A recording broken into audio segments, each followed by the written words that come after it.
Nambo ko ilmu kurang sekolah tanggung mengaji ndak sampai katam sulit lah ambo ke bacur itu.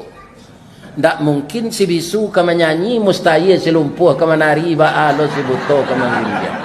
Ambo ndak LCMA tu Pak. DRS tu Pak itu dibuat orang satu mah. Ambo ndak doktor ondus. Jadi DRS tu dakwah raun sabali.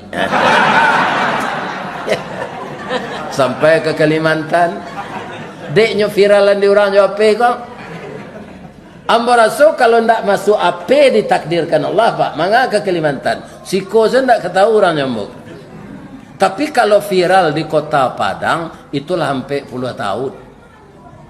Saja umur 29, kinilah umur 71.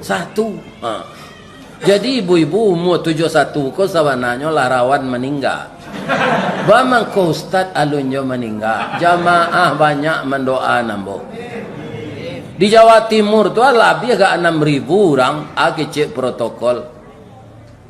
Bapak-bapak, ibu-ibu mendengar dakwah Ustad Ristawardi tadi takana dia awak baso kampung balik. Nya dia orang Minang je kan.